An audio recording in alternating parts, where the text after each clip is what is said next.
Juniper hotels IPO आज खुल रहा है और यहाँ पर हमारी राय है कि अगर आप हाई रिस्क लेने वाले इन्वेस्टर्स हैं तो इस आईपीओ में पैसा लगा सकते हैं या फिर इंतजार करें स्टॉक की लिस्टिंग होने का और एक प्राइस डिस्कवरी हो जाने का और लिस्टिंग के बाद जब सेटल हो जाए तभी इस आईपीओ में खरीद सकते हैं। वैसे कई सारी अच्छी चीजें हैं इस कंपनी के बारे में जो आपको जान लेनी चाहिए। सबसे बढ़िया बात यह है कि प्रमोटर्स बहुत ही एक्सपीरियंस्ड है इस बिजनेस में। 40 साल से ज्यादा का लंबा सराफ फैमिली का अनुभव है होटल बिजनेस का, जो कि किसी भी लिहाज से छोटा नहीं है। स्ट्रॉन्ग ब्रांड है हयात होटल्स, आप सारे जानते हैं। और सबसे बड़ी बात है कि ये अकेली कंपनी ऐसी है जिसमें हयात होटल्स का इक्विटी पार्टिसिपेशन भी, उन्होंने इन्वेस्टमेंट भी किया है। नहीं तो जनरली वो खाली मैनेज करते हैं, पैसा नहीं लगाते। यहाँ पर 50-50% की एक तरह से आप कह सकते हैं जेवी है। इशू के बाद दोनों के पास हिस्सेदारी बराबर रहेगी, सराफ फैमिली और हयात के पास में। तो ये एक अच्छी बात है। आईपीओ से 1500 करोड़ का डेट रिटायर करेंगे। कंपनी के ऊपर डेट काफी ज्यादा है क्योंकि वो लैंड खरीदते हैं, होटल बनाते हैं, तो खुद की ओन होटल है। अब ये जो पैसे आएंगे 1800 करोड़, उसमें से 1500 करोड़ का डेट निकल जाएगा। करीबन करीबन 160-170 करोड़ की सेविंग इंटरेस्ट की ये डेट हटाने से होगी, तो ये अपने आप में प्रॉफिट बढ़ाने वाला होगा। स्ट्रॉन्ग एक्सपेंशन प्लान है, 4 लैंड पार्सल इनके पास ऑलरेडी है।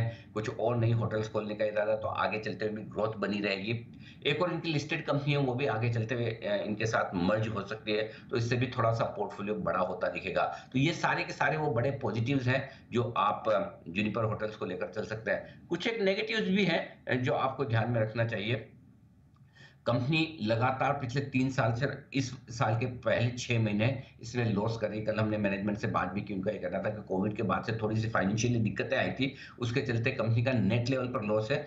ऑपरेटिंग लेवल पर प्रॉफिट बना रही है, ये बात सही है। नेट लेवल पर लॉस है, लेकिन उम्मीद उन्होंने ये भी कही कि इस साल से फाइनेंशियल ईयर 2025 डेफिनिटली प्रॉफिटेबल रहने वाला है, तो वो एक चीज़ ध्यान में रखने वाली बात है। लेकिन चूँकि कंपनी का इरादा हमेशा ये रहा है कि खुद ज़मीन खरीदें, होटल बनाएँ, चलाएँ, तो बड़े पैसे लगते हैं, तो आगे चलते हुए भी कैपेक्स प्लान रह सकते हैं, थोड़ा कर्ज फिर से लेना पड़ सकता है। चूँकि प्रमोटर्स हयात होटल भी चलाते हैं और साथ ही दूसरे उनके अपने होटल्स भी हैं, तो वो थोड़ा कॉन्फ्लिक्ट ऑफ इंटरेस्ट है, लेकिन धीरे-धीरे उसको कम और खत्म करने की कोशिश कर रहे हैं। एक ही चीज़ है कि अब तक जो दूसरी लिस्टेड कंपनी भी है प्रमोटर्स की, उसमें बहुत ज़्यादा वेल्थ इन्वेस्टर्स की बनी नहीं है। लेकिन यहाँ पर स्ट्रॉन्ग ब्रांड है हयात की और एक्सपीरियंस प्रमोटर्स के जो साथ का कॉम्बिनेशन है, वो शायद आपको कहीं कह रहा है कि लॉन्ग टर्म के लिहाज से अगर आप थोड़ी रिस्क ले सकते हैं और ये सेक्टर इतना मजबूत है कि यहाँ से काफ़ी बढ़िया एक्शन हो सकता है। होटल बिज़नेस में ज़बरदस्त एक्शन है, टूरिज़्म सेक्टर पर हम बेहद बुलिश हैं, तो एक मौका आपके लिए बनता है यहाँ पर लॉन्ग टर्म के लिहाज से ख इन इन्वेस्ट करने का आईपीओ में, या फिर